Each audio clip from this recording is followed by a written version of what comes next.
Great. So welcome everyone to our session on transforming supply chains in Asia Pacific. My name is Michael Wong and I'm an anchor at China Global Television Network, or CGTN, and it is an absolute pleasure to moderate such a timely discussion on this right now, because we know with Asia contributing now to more than around 2/3 of global growth, we're going to need to see a robust and sustained recovery in this part of the world in order to see a robust global recovery. And of course, supply chains underpin the dynamism of the region. There's a special focus today on the Association of Southeast Asian Nations, or ASEAN, but hopefully our conversation can expand beyond ASEAN to a wider region as well. And what we want to achieve in our conversation today is really to draw attention to the ideas, the initiatives, the action plans, perhaps, to enhance the regional supply chain when it comes to connectivity, resilience, as well as sustainability, to bring together government as well as businesses to think about this common aspiration of ours, because it is really no longer enough just to focus on optimizing supply chains. It's no longer enough just to focus on the efficiency of supply chains. So we already have the public and private sector coming together on this issue, as this session is associated with the Regional Action Group for Asia Pacific of the World Economic Forum, or RAG-APAC. So many of you are familiar with RAG-APAC, but for those who don't know, this is a vibrant multi-stakeholder community that provides a platform for government leaders, business leaders, and academia to come together and share their experiences in terms of tackling the most pressing issues such as COVID-19 right now, but also to address long-term challenges, especially in ASEAN. And RAG-APAC also, of course, right now contributing significantly towards the development of the ASEAN Comprehensive Recovery Framework, which would be the roadmap to lead ASEAN out of COVID-19 to really recover in a more resilient and stronger manner. So without further ado, let me introduce our panelists for this session. We are delighted to be joined by Minister Muhammad Lutfi, the Minister of Trade of Indonesia and a young global leader of the World Economic Forum. Minister, welcome. Dr. Rebecca Fatima Santamaria, who is the Executive Director of the APEC Secretariat. Dr. Rebecca, welcome. We are also joined by Tariq Sultan Al-Essa, CEO and Vice Chairman of the Board at Logistics Giant Agility, and Vijay Aswaran, who is the Executive Chairman of the Diversified and Multinational QI Group. So we have a fantastic panel that touches all corners of the supply chain. We've got regional cooperation, we've got government, we've got industry as well. So welcome to you all. All right, Minister, let me begin with you first. So where I am here in China, supply chains have essentially recovered back to pre-COVID levels, but growth in ASEAN right now projected to decline by around 4% in 2020. So the first sort of contraction that we've seen in the region in over 2 decades. Give us the state of play. Lay out the land for us in terms of supply chains in ASEAN. Where do they stand right now? How do supply chains look in ASEAN's largest economy, where you are in Indonesia? But also perhaps the opportunities, the pathways forward to really transform supply chains in the region. Well, something's common in ASEAN, especially ASEAN archipelago countries. That is, the supply chain is actually driven by investment, and this investment probably enhanced by the trade wars that's happening between China and the US. And also during this COVID-19 digital transformation, digital market becoming a very important coefficients in this issue. So if I can see, this trade wars created a lot of movement outside of China to find a subtle, a very good production area outside of China in order to substitute, especially during the trade war. At the same time, which Indonesia is experiencing right now, I just announced the result of 2020 trade balance of Indonesia toward the world. And there, in the 10 of on oil and gas export, we found two very good competitive industry that we export. For the very first time, Indonesia actually selling instead of raw materials and half-finished goods. Actually, Indonesia now becoming the second largest producer of stainless steel.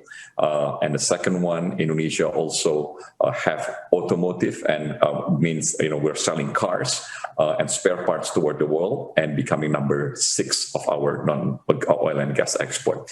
Meaning that Indonesia right now is connected to the supply chain, and we are making sure that the supply chain becoming a good demand, so Indonesian logistic becoming very good as well. So if you look, Indonesia was ranked number 63 just 3 years ago, but today Indonesia is number 40. We cut down the cost of logistic from around 9% from our product today to around 6% today. But for the most advanced country, this number has to be lowered by half from 6%. So this is an opportunity for countries like Indonesia, for countries like in ASEAN, and also since I'm coming from the government side, government sometimes not helping the process of the supply chain. At the very beginning of the COVID-19, we experienced that the first things we do is that because the demand for PPEs, for masks, for all this gown, surgical gown is very important. We try to stop export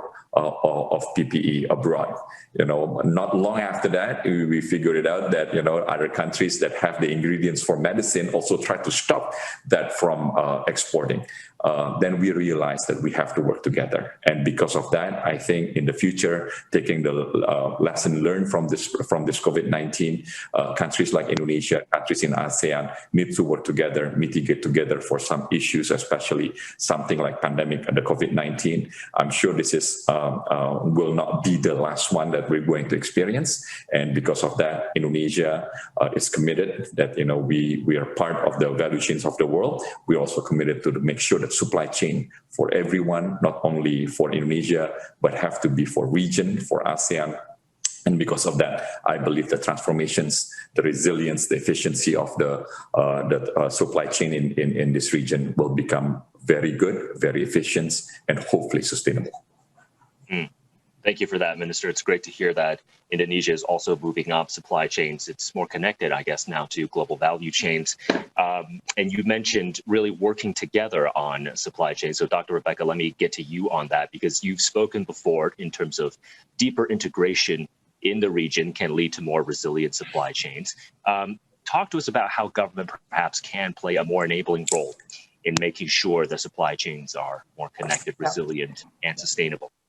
Yeah, thank you very much for the question. Thank you for inviting us to this very important webinar rather. Before I answer your question, I have to state that the opportunities and challenges facing ASEAN are similar to what we see in APEC, only that APEC is a much more diverse constituency that has a more diverse constituency extending beyond Southeast Asia and around the Pacific Ocean. APEC also includes some very important global supply chain and manufacturing hubs. You talk of China, Singapore, Korea, for example. So from my vantage point, the conversation around supply and value chains must necessarily involve regional economic integration. So in the past 3 decades, we've experienced how working together to deepen economic integration has made APEC the most dynamic region in the world. Dr. Mari Pengestu, I'm sure Minister Lutfi is very familiar with her. She's the Managing Director of the Development Policy and Partnership at the World Bank. In a recent discussion on trade and investment, she noted that the APEC region is seeing faster recovery from the effects of the pandemic, precisely because of how integrated our value chains are. And the pandemic has made it clear that the imperative is for more regional international collaboration, and Minister Lutfi alluded to that when he talked of how your restrictions don't work. At some point you got to collaborate, and that is it has taught us that none of us can go it alone. And here's what is more apparent. We must look at the supply chains, the questions around supply chains more holistically. It's not just about movement of goods, but also services, people, disruptions, not just because of infrastructure, but because also the pandemic, people cannot travel, the employees cannot go to work, so those affected. And the shipping sector also, we have vessels that are stuck because of quarantine issues. So all these things add up, and there's a role here clearly for governments and the businesses to figure out how do we manage this? What do we do? How do we ensure that these disruptions are not permanent? And how do we manage those disruptions? So businesses, while you are rethinking supply and value chains, and you're talking not just about costs, but you're talking about resilience and logistical risks. We in government, we have to look at our rules, and flexibilities. How do we facilitate the flow of essential goods, of people? How do we enhance regional and global collaboration in research, manufacturing, distribution of goods, whether it's vaccines or medical supplies? How do we look at regulatory innovation? Now, that is the role of government. The role of government is really about facilitation. And, at the end of the day, businesses will look at how they can survive, but they need that ecosystem. And that ecosystem is where government has a very strong role. If you're talking of the free trade agreements, that's part of government, but governments cannot negotiate that on its own, right? We need the businesses to provide the input. So there's a lot going here. There's so much we can say about it, but Michael, I don't want to dominate this conversation. If you get me going, I'll never stop. So let me stop here. Yeah. I can hear the passion, Dr. Rebecca, in terms of really bringing together government and the private sector to deal with this issue. And speaking of business, Mr. Sultan, let me get to you, because agility, 26,000 employees in some 100 countries. So from an industry perspective, you are very passionate in terms of digitizing customs. And perhaps you can expand on that a little bit more for us in terms of the opportunities that provides, in particular to small and medium-sized enterprises, what opportunities that means for SMEs.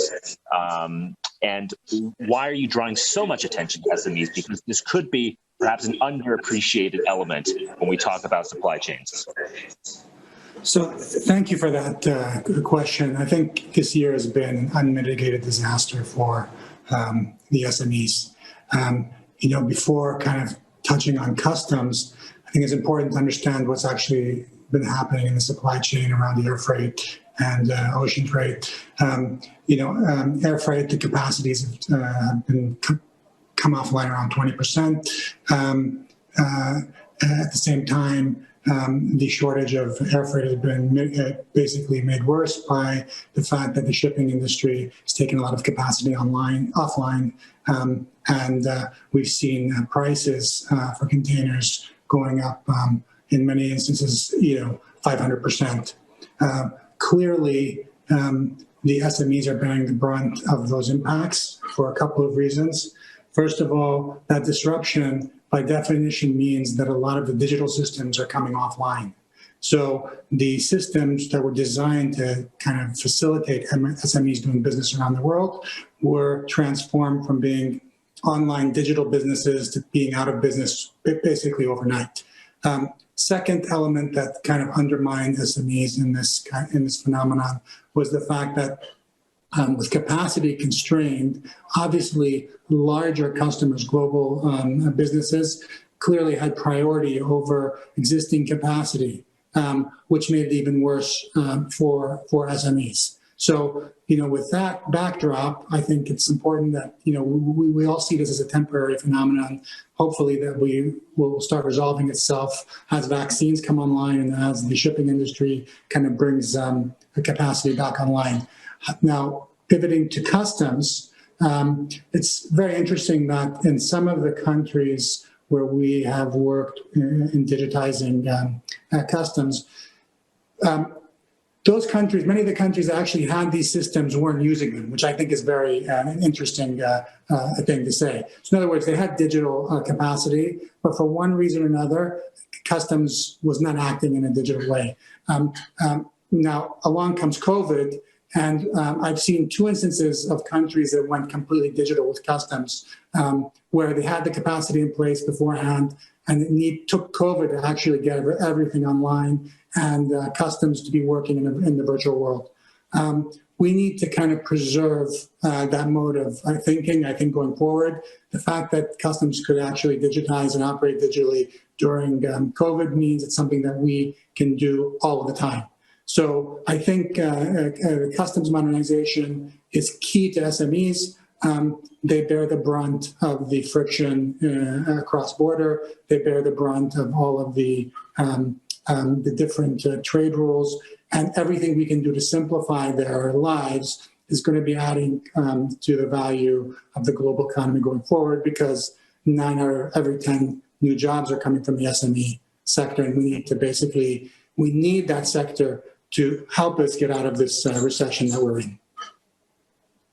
Mr. Sultan, if I may, let me quickly follow up and maybe clarify. So in my view, I always felt COVID should be an accelerator in terms of digital transformation. But you're saying right now, still not that many countries or supply chains in many industries, even with COVID, perhaps are not digitally transforming as fast as we should see. Is that what you're essentially saying?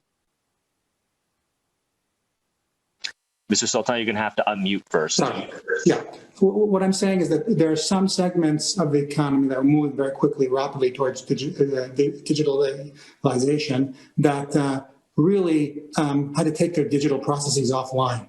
And I think that's some people that need to kind of like understand how serious of an event that was, especially for an SME. An SME doesn't have a global organization to actually help navigate these issues. They have to do it themselves. When you take them off a digital platform, you're actually introducing a lot of cost and uncertainty to their life. So that's the reality of the situation because of the lack of capacity in the supply chain.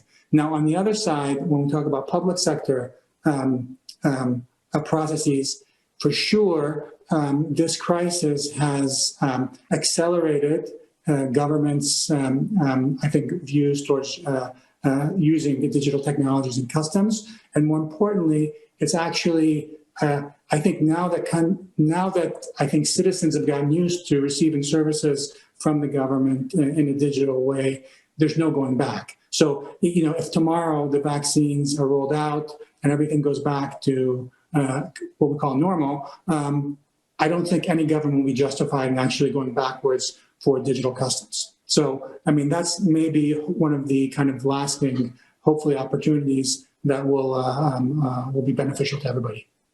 Okay, got it. Thank you for that, Mr. Sultan. Dr. Vijay, let me get to you, because speaking of vaccines being rolled out, whether it's supply chains overall in ASEAN recovering or SMEs recovering, being more included in supply chains, you talk about the need for ASEAN to see more coordination when it comes to rolling out vaccines. So the vaccination supply chain is very critical in your view.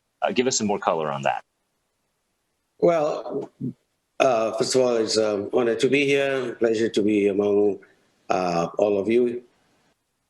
The thing that I think I'd like to draw attention to simply is that before COVID, ASEAN was well on track to becoming the 4th largest economy in the world. And primarily, it was one of the fastest to react to a digital initiative, resulting in amazing developments in terms of SMEs and businesses online. Some 87% of youths have, increased their digital footprint. And this has resulted in at least 42% of youths adding on one more tool online.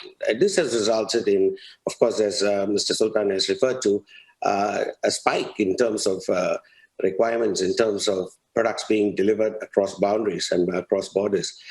And this is also going to be both the strength and weakness of ASEAN. If we basically, we reacted, ASEAN reacted very fast with the Hanoi initiative. And I think it was phenomenal that they actually came together as fast as they did. And the Hanoi plan of action had 2 key points as far as I was concerned. One is basically the regional and global supply chain to combat COVID. And this should be done without prejudice to the ASEAN member states. That's the first one. The second is, which I think is national contact points. And I'm not sure either of these have taken off.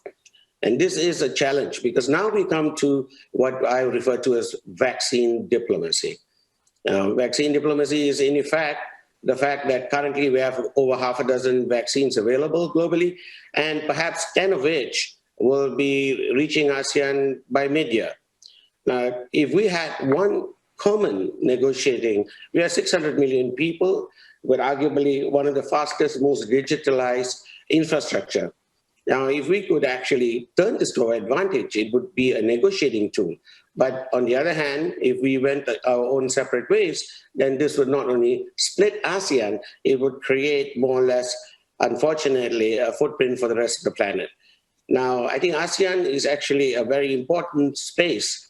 It's the backyard of both, China as well as India, and of great interest to the United States and Europe. So ASEAN would be the space where we need to develop better infrastructure, create better lines. As His Excellency pointed out, the biggest problem seems to be in somewhat or other regulations. As opposed to calling it the government, I would refer to it as regulations. So regulations have not moved as fast enough, to catch up with the speed of what needs to be done today. At the beginning of COVID, there was in fact a remarkable growth in terms of e-commerce and business online. And this resulted actually in a phenomenal, within ASEAN, a real resurgence in certain aspects of the economy, as His Excellency pointed out, in terms of car trade, and this and that, reselling of goods, etc., and so on. But things are basically getting somewhat hitting a little, maybe bumps on the road, because regulations, restrictions are creeping up. And the boundaries within ASEAN are creeping up. And that is a challenge for any SME to develop within the region. And Dr. Vijay, hopefully we can smooth out some of those bumps. That's why we're here, right? To see if we can focus on public-private collaboration in terms of getting vaccines to everyone. We want to certainly see more vaccine cooperation going forward. Let me ask each one of our panelists the same question, because again, when we talk about supply chains and transforming them, this is not a matter of government or business. This is about government with business, government and business. So if there's one public-private partnership initiative that you would all like to see in terms of transforming supply chains, what do you think that would be? The same question to every single one of you. Minister, let me start with you. What do you think?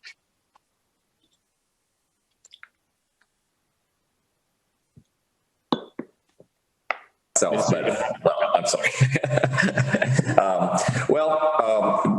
One of the things that I think is very important between private and government side is we have to do the demand. Okay.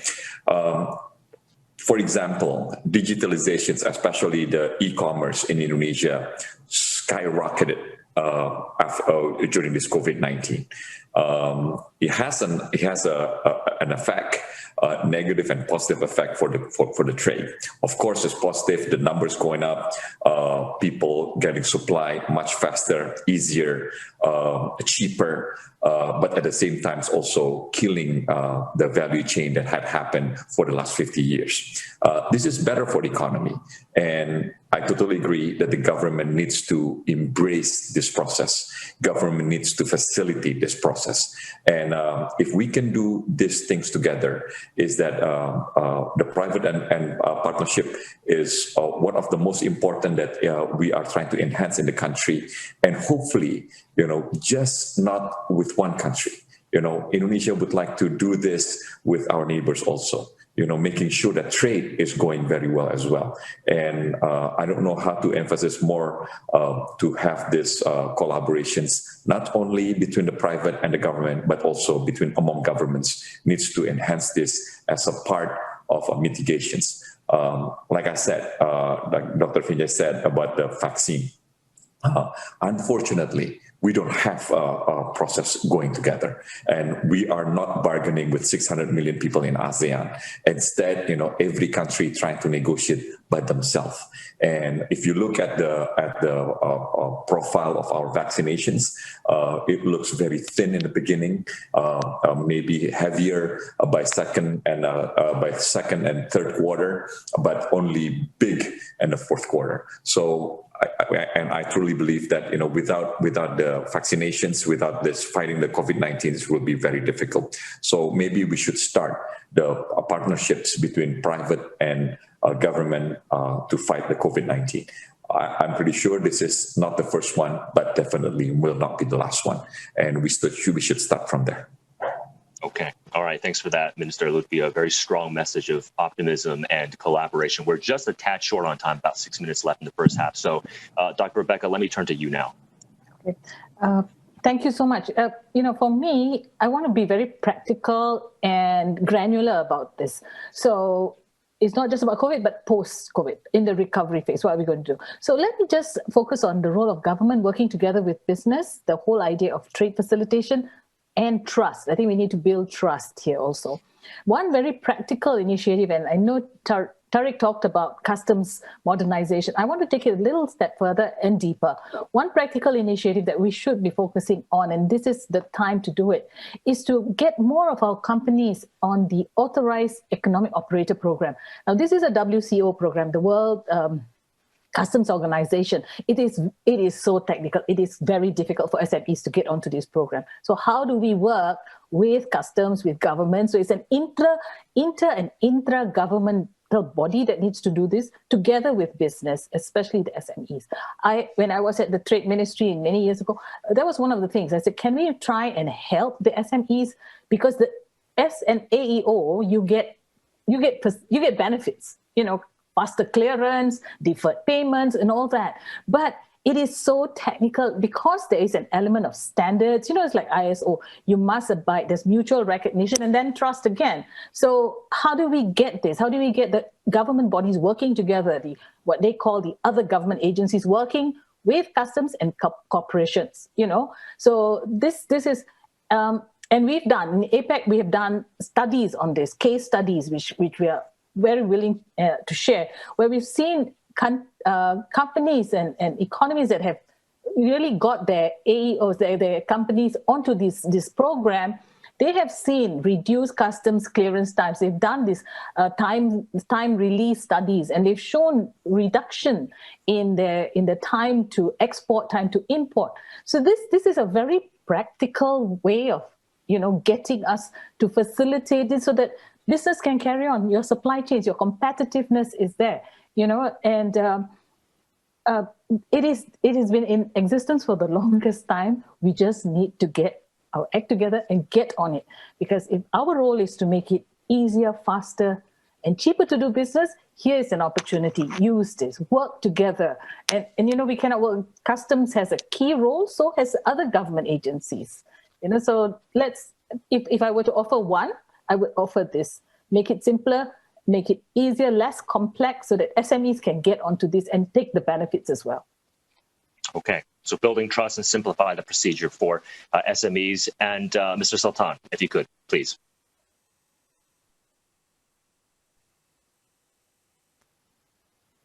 So the two most important phenomena that we need to facilitate, and we're going to need them to basically come out of the recessions that it's global recession, cross-border e-commerce and the kind of development of SMEs.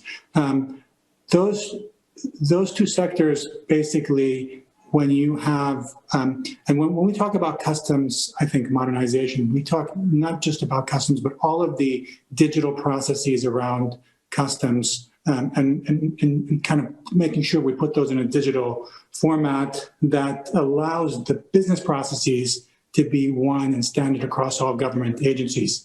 I think we need to make sure that we engage in public-private partnerships to help kind of expedite these projects, because they are very difficult projects to undertake, especially when you're talking about typical, I would say, customs modernization project is going to involve 20 or 30 different stakeholders in any individual government. I know in Malaysia, over 100 different government agencies involved in that digitization program. So it gives you an idea how complex it is. But if you get it right, it'd be basically creating value in business for the SMEs and for e-commerce. Without it, e-commerce and SMEs are going to be running into a brick wall. Got it. All right. Thank you, Mr. Sultan. Dr. Beji, to you, a bit short on time, maybe just 30, 40 seconds, crystallize your thoughts. I totally agree with both His Excellency, with just what Mr. Sultan has said, and clearly with Sri Rebecca, we need e-commerce and cross-border business to improve. And this has to be made simple, fast, and efficient.